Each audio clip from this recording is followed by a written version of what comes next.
दोस्तों नमस्कार। बीजेपी की राजनीतिक जमीन कमजोर हो जाए और संघ की सामाजिक पकड़ कमजोर हो जाए तो फिर बचेगा क्या।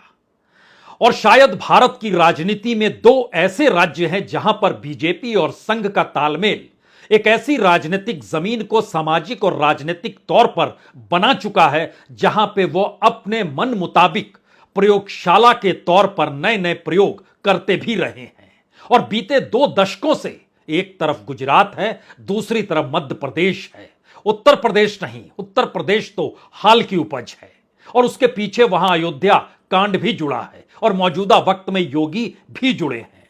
लेकिन एक क्षण के लिए सोचिए कि गुजरात तो मोदी मॉडल के आश्रय राजनीतिक तौर पर पकड़ बनाए हुए है, लेकिन मध्य प्रदेश की राजनीतिक जमीन को कहीं ना कहीं संघ ने जिले दर जिले नहीं बल्कि गांव दर गांव को सींचा है वहां पर। और यह जमीन बीजेपी को लगातार लाभ पहुंचाती रही है। हालांकि झटका 2018 में लगा जरूर था, लेकिन एक बरस के भीतर मोदी मॉडल ने कमाल कर दिया और कांग्रेस के ज्योतिरादित्य सिंधिया उस वक्त कांग्रेस छोड़कर बीजेपी में आकर खड़े हो गए। विधायकों की एक लंबी कतार इस तरीके से खड़ी हुई कि कांग्रेस की सत्ता डगमगाते हुए धाराशायी हो गई। लेकिन अभी सवाल एक दूसरा है और यह सवाल कहीं बड़ा है, क्योंकि करप्शन के आश्रय राजनीतिक सत्ता को गिराया जा सकता है, इसका नायाब प्रयोग कर्नाटक में हुआ है। और कर्नाटक का प्रयोग क्या हर राज्य पर चल सकता है? और अगर वह मध्य प्रदेश पर भी चल सकता है तो स्थिति फिर नाजुक है, क्योंकि कांग्रेस ने यही दांव मध्य प्रदेश में चल दिया है। याद कीजिए, करप्शन के मद्देनजर 40% कमीशन का जिक्र कर्नाटक की राजनीति में घूमता रहा और कर्नाटक की हार के बाद मध्य प्रदेश में जैसे ही 50% कमीशन का मसला उछला, वैसे ही बीजेपी की सत्ता सक्रिय हो गई और दिल्ली से नागपुर तक घंटी घनघनाने लगी। स्थिति यह आ गई कि तुरंत पहल नहीं की तो स्थिति बिगड़ जाएगी, क्योंकि यह इस देश में हर कोई जानता है करप्शन भारत के सिस्टम का हिस्सा राजनीति बना ही देती है और सत्ता उसके अनुकूल चलती ही है। लेकिन अगर यह मुद्दा बन जाए और सत्ता हाथ से निकल जाए तो फिर मुश्किल होगी। संघ के लिए सबसे बड़ी मुश्किल यह है कि कर्नाटक की सत्ता गंवाने के बाद भी वह इसलिए कर्नाटक को लेकर बेचैन नहीं हुई क्योंकि वहां के मुख्यमंत्री तक पर संघ की सहमति नहीं थी। बोमई को लेकर सहमति ना ली गई ना दी गई, लेकिन शिवराज सिंह चौहान को लेकर सहमति दी भी गई और ली भी गई। और यही वो परिस्थिति है जिसमें करप्शन का मुद्दा जैसे ही उभर कर सामने एक पत्र के जरिए आया है, उस पत्र को दोबारा से सोशल मीडिया में डालने पर किसी दूसरे के खिलाफ नहीं बल्कि तमाम प्रमुख नेता और प्रियंका गांधी पर भी केस दर्ज करा दिए गए एक ही रात में। यानी कल ही की रात में एक साथ 41 एफआईआर दर्ज हुई। वह इंदौर का थाना हो, वो भोपाल का थाना हो, वह ग्वालियर का थाना हो, वो रीवा का थाना हो, हर जगह एक साथ एफआईआर दर्ज की। कमोवेश हर जगह जिस एफआईआर में जो धाराएं लगाई गई वह भी सामान्यता एक सरीखी है।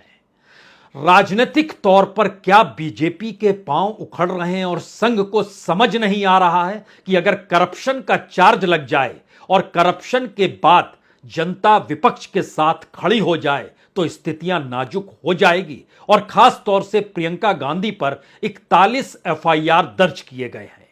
हम उस 41 एफआईआर और मध्य प्रदेश की राजनीति के भीतर एंटर करें और आपको एक एक पन्ने खोलकर बताते हुए वहां की राजनीतिक परिस्थिति में क्या मुश्किल है शिवराज सिंह चौहान के सामने, जहां पर राज्य कर्ज में डूबा हुआ है, तमाम परियोजनाएं कहीं ना कहीं लंबित पड़ी है या देरी से चल रही है। इस बजट में भी जो 8 बड़े इंफ्रास्ट्रक्चर परियोजनाओं का जिक्र किया गया था, क्या उसके लिए भी पैसा नहीं है? वह भी आगे नहीं बढ़ पा रही। और ऐसे में एक पत्र बम की तरह आता है जिसमें कहा जाता है कि दरअसल 50% कमीशन मांग रहे हैं, चुनावी बरस है और उसके बाद सिर्फ 40% हमें कैसे मिलता है और 10% मूल ठेकेदार को कैसे मिलता है। लेकिन इस पूरे पत्र को बोगस बताते हुए और कहा गया जिसने पत्र लिखा है ना तो उसका कोई अता पता है, ना ही जिस शीट पर लिखा गया है जिसमें जिस ऑर्गेनाइजेशन का नाम है उसका भी कोई अता पता नहीं है, तो एफआईआर दर्ज की जाए। लेकिन प्रियंका गांधी के खिलाफ और उनके ट्वीट के बाद उन पर जो एफआईआर दर्ज हुई वो उस राजनीति को गरमा देती है जहां पर गांधी परिवार को राजनीतिक तौर पर कानून के शिकंजे में लेने की सियासत अब बहुत तेजी से आगे बढ़ चुकी है। लेकिन हम यहां पर एक चीज पहले शुरू में दिखाना चाहते हैं। प्रियंका गांधी, याद कीजिए, जून के महीने में 12 जून को वो गई थी जबलपुर और वहां पर उन्होंने नर्मदा मां की पूजा की थी, नदी के किनारे की थी। और उसके बाद 21 जुलाई को वो गई थी ग्वालियर। जितनी बड़ी तादाद में वहां पर लोगों की भीड़ थी और तीन ही मुद्दे वह उठा रही थी। एक तरफ बेरोजगारी का मुद्दा था, दूसरी तरफ करप्शन का मुद्दा था और तीसरी तरफ महंगाई का जिक्र था। चंद सेकंड की इस क्लिप को देखिए जो 21 जुलाई ग्वालियर की रैली का एक दृश्य भर है। उसके बाद यहां की राजनीति को समझना शायद आपके लिए और आसान हो जाएगा। मैं यहाँ आपका ध्यान भटकाने के लिए नहीं आई हूँ, मैं आपके मुद्दों पर बात करने आई हूँ। और आज जो सबसे बड़ा मुद्दा है, महंगाई का मुद्दा है। मैं सिर्फ सब्जी, फल, आटा, गेहूँ, इस सब की मैं महंगाई नहीं कह रही हूँ, ये तो है ही, लेकिन इस महंगाई से किस तरह आपकी कमर तोड़ी जा रही है उसकी बात कर रही हूँ। आपके पूरे जीवन पर एक बहुत बड़ा बोझ बन गई है ये प्रियंका की राजनीतिक रैली की ये भीड़ किसी भी राजनीतिक दल को डराने के लिए काफी है। और राजनीतिक तौर पर मध्य प्रदेश की जमीन को किसी भी हालत में कांग्रेस के हाथ जाने नहीं देना है। संघ मध्य प्रदेश में सक्रिय हो चला है, गांव दर गांव, पंचायत दर पंचायत। लेकिन सवाल यह है कि अब वाकई राजनीति में कोई एक राजनीतिक प्रयोग चुनावी जीत दिला सकता है। कर्नाटक के भीतर का राजनीतिक प्रयोग जो करप्शन और भ्रष्टाचार के आश्रय 40% कमीशन का जिक्र कर रहा था, मध्य प्रदेश में क्या 50% कमीशन के आश्रय बीजेपी की सत्ता को डिगा सकता है? प्रियंका गांधी के खिलाफ 41 केस हुए हैं और उस केस की फहरिस्त में नाम कमलनाथ का भी है, अरुण यादव का भी है, जयराम रमेश का भी है और भी चंद नेताओं के नाम हैं। प्रियंका गांधी ने जो ट्वीट किया, पहले उसका जिक्र इसलिए जरूरी है क्योंकि कहीं ना कहीं इस चेहरे के आश्रय वहां के लोकल राजनीति को डायवर्ट करने की कोशिश बीजेपी जरूर करेगी और संघ भी करेगा। लेकिन सवाल यह है कि अगर राजनीतिक तौर पर प्रियंका गांधी की रैली में इतनी भीड़ है तो फिर कानूनी शिकंजे में क्या फंसाकर आने वाले वक्त में रैलियों से रोका जा सकता है? यह भी एक सवाल है जो कांग्रेस के भीतर की फुसफुसाहट है। जो ट्वीट किया गया उसमें प्रियंका गांधी की तरफ से लिखा गया कि मध्य प्रदेश के ठेकेदारों के संघ ने हाई कोर्ट के मुख्य न्यायाधीश को पत्र लिखकर शिकायत की है कि 50% कमीशन किस तरीके से वहां की सरकार ले रही है और कर्नाटक के भ्रष्ट बीजेपी सरकार 40% कमीशन की वसूली करती थी। मध्य प्रदेश में बीजेपी भ्रष्टाचार का अपना ही रिकॉर्ड तोड़कर आगे निकल गई और कर्नाटक की जनता ने 40% कमीशन वाली सरकार को बाहर कर दिया। अब मध्य प्रदेश की जनता 50% कमीशन वाली भाजपा सरकार को सत्ता से हटाएगी। बहुत सीधे तौर पर राजनीतिक संदेश है। वहां जनता ने करप्शन के खिलाफ, सत्ता के खिलाफ वोट किया और यहां भी करप्शन के खिलाफ वो खड़ी हो जाए। सवाल है कि मध्य प्रदेश के भीतर में जो करप्शन को लेकर गृह मंत्रालय ने ई पोर्टल बनाया हुआ है, वहां भी जब आप जाएंगे तो हजारों केस आपको दिखाई दे जाएंगे जो कि करप्शन को लेकर वहां पर लोग दर्ज कराते हैं और उस पर गृह मंत्रालय अपने तौर पर काम करता है। ई पोर्टल को लेकर इससे पहले आपके जहन में व्यापम भी आ सकता है, लेकिन अभी सवाल मौजूदा राजनीति के वक्त में करप्शन के उस पत्र का है जिस पत्र के पते को खोजने के लिए बीजेपी ने दावा किया कोई नहीं मिला। इसीलिए यह फेक पत्र है और फेक पत्र को दोबारा से रिट्वीट करना, उस पर पॉलिटिकल कमेंट करना, सत्ता को कटघरे में खड़ा करना, यह नहीं चलेगा। तो जिन लोगों ने एफआईआर दर्ज कराई प्रियंका से लेकर कांग्रेस के तमाम नेताओं को लेकर, वो सभी बीजेपी से जुड़े हुए हैं, सभी वकील हैं और सभी ने एक ही रात में तकरीबन 9 से 10 बजे के बीच में कल एफआईआर को दर्ज किया है। इंदौर के संयोगितागंज थाने में इंदौर के बीजेपी के विधि प्रकोष्ठ के नेता हैं निमेश पाठक ने शिकायत दर्ज कराई। रात 9:30 बजे धारा 420 लगाई गई, 469 लगाई गई। भोपाल में भी रात 9 बजे के लगभग एफआईआर दर्ज होती है। धारा 469, 500, 501 के तहत रजिस्टर्ड किया जाता है। आरोपी कांग्रेस से जुड़ा, जिन्होंने आरोप लगाया है वो कांग्रेस से, बीजेपी से जुड़े हुए हैं। ग्वालियर में बीजेपी नेता और वकील हैं पंकज पालीवाल, उन्होंने केस दर्ज किया। यही स्थिति रीवा की भी रही। अब यहां पर एक सवाल है कि उस पत्र में ऐसा क्या लिखा गया है। अगर कानूनी तौर पर उसकी जांच की जाए तो कुछ सवाल तुरंत खड़े हो जाएंगे इस पत्र को लेकर भी, और दूसरी तरफ इससे जो सरकार इनकार कर रही है कि नहीं नहीं ये पत्र ही बोगस है, उसको लेकर भी सवाल खड़े हो जाएंगे। तो हमें लगता है पहले इस पत्र का पोस्टमार्टम कर लीजिए, क्योंकि इस पत्र में मुख्य न्यायाधीश मध्य प्रदेश उच्च न्यायालय ग्वालियर खंडपीठ के नाम से और विषय दिया गया है मध्य प्रदेश में व्याप्त भ्रष्टाचार की जानकारी देने वाला।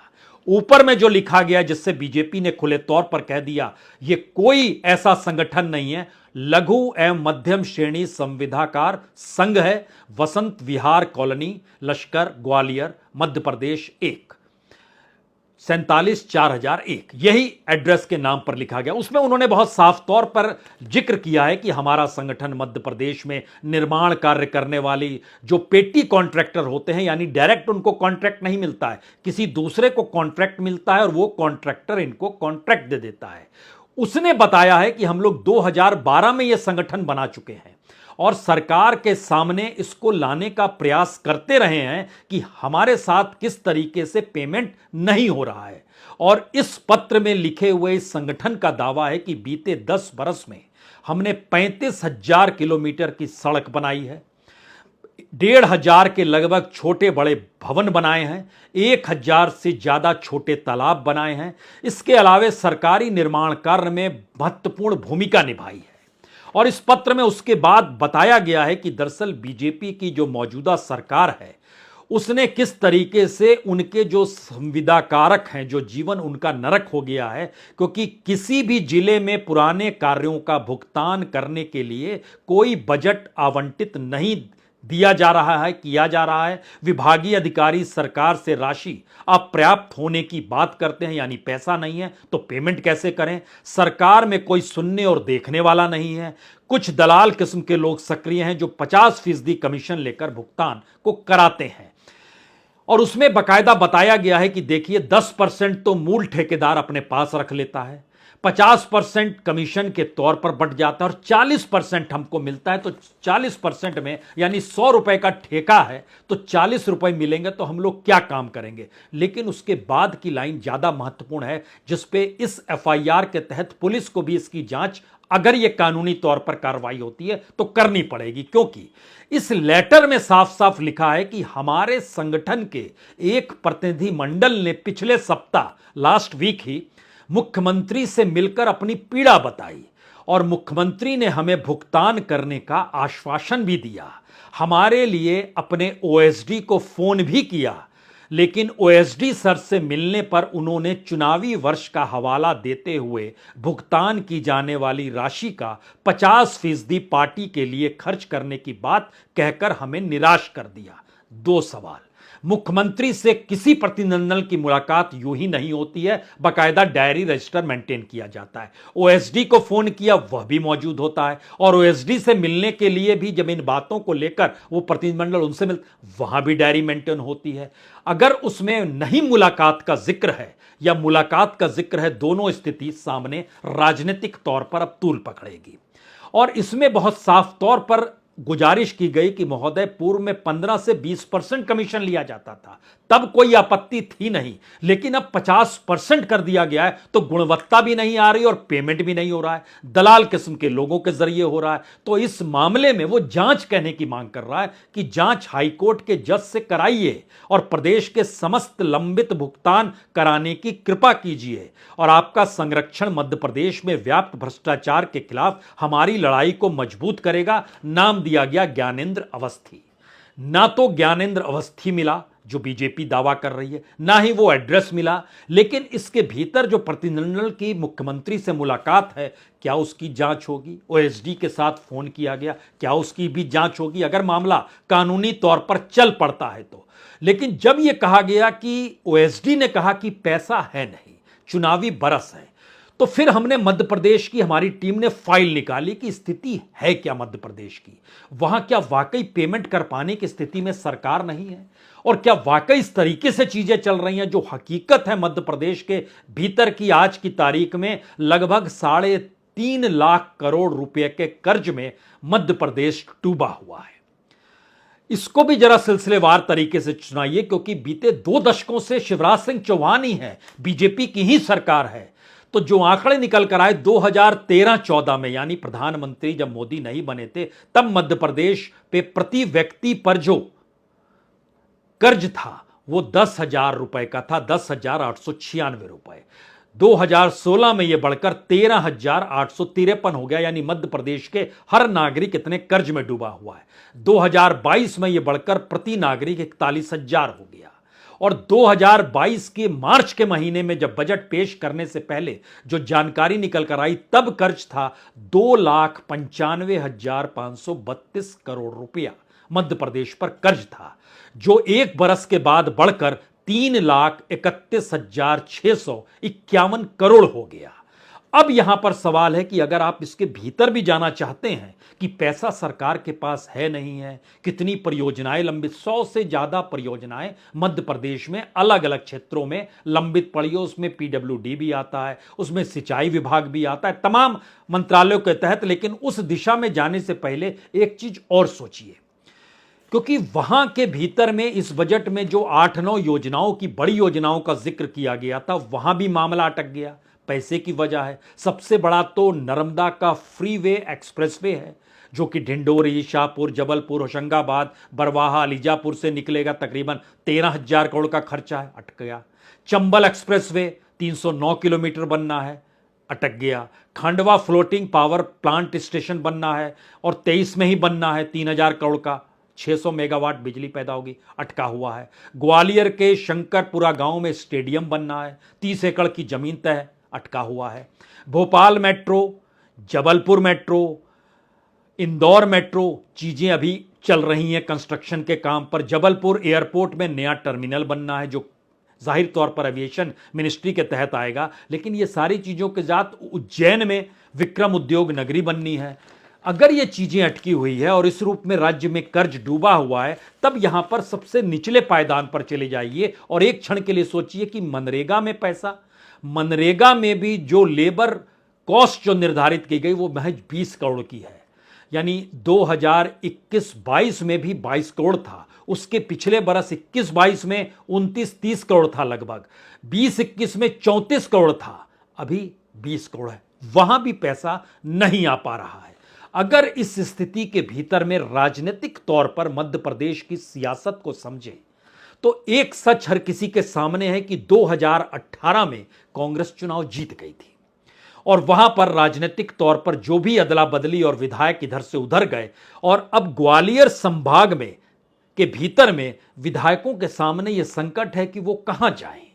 उधर जाते हैं तो टिकट नहीं मिल रहा है, इधर ही रहते हैं तो भी टिकट की मुश्किल आ रही है, और चुनाव जीते तो कैसे जीतेंगे। राजनीतिक तौर पर ज्योतिरादित्य सिंधिया का प्रभाव अपने क्षेत्र में कितना है, इसका भी ऐसे टेस्ट होना है। शिवराज सिंह चौहान की राजनीति की जमीन के नीचे आरएसएस अपने तौर पर स्वयंसेवकों के साथ खड़ी है, लेकिन करप्शन का मामला, इस मामले को पचा पाने में आरएसएस सक्षम नहीं हो पा रही है।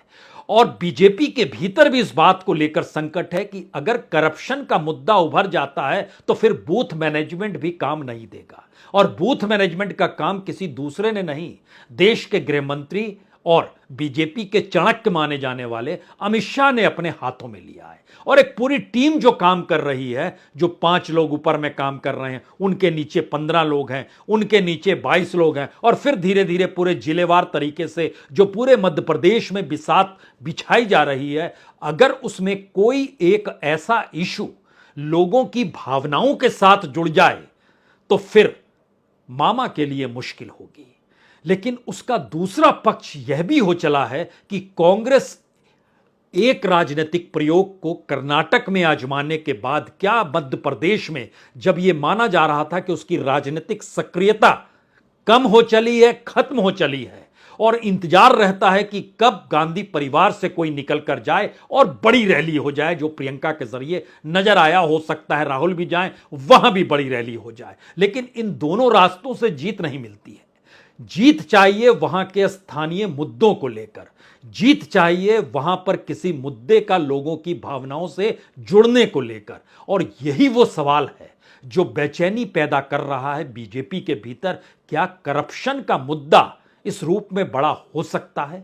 क्योंकि जब लोक अदालतों के जरिए या वहां पर जो ई पोर्टल तैयार किया गया है करप्शन को लेकर होम मिनिस्ट्री का, उसके भीतर अगर परखना शुरू कीजिएगा तो करप्शन बहुत छोटी चीज है।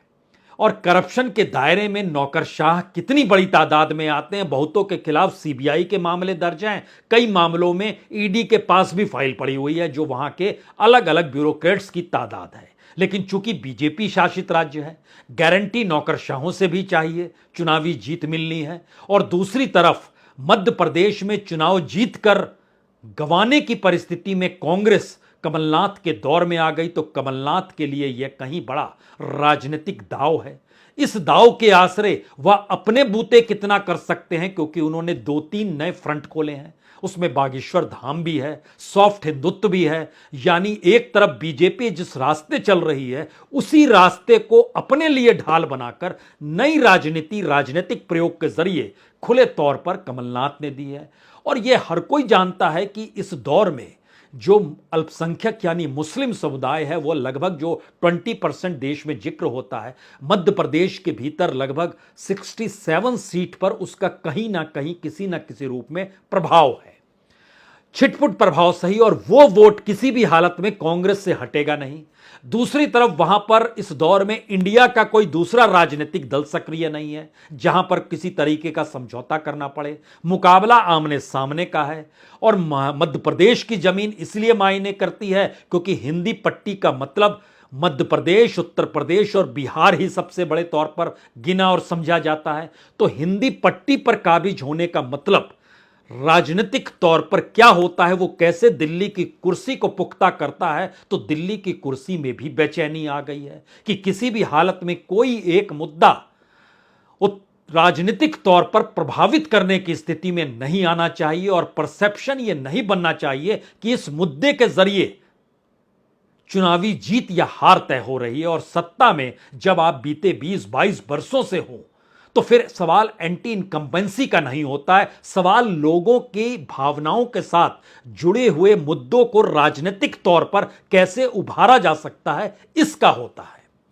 और जब बिसात की कमान अपने तौर पर अमित शाह ने बीजेपी की तरफ से संभाली हुई हो, स्वयंसेवक समूचे राज्य में सक्रिय हो चला हो, और मुद्दों की फेहरिस्त तले लगातार इस बात का संकट हो कि केंद्र और राज्य के भीतर लोगों के सामने महंगाई, बेरोजगारी और करप्शन, ये 3 मुद्दे अगर हैं, और सीधे तौर पर कमीशन का जिक्र कांग्रेस इसीलिए करना चाहती है कि यह जुबां पर लोगों के बैठ जाए, तो राजनीतिक तौर पर मुकदमों का कोई मायने नहीं होता है। राजनीतिक तौर पर करप्शन के आरोपों का कोई मतलब नहीं होता है।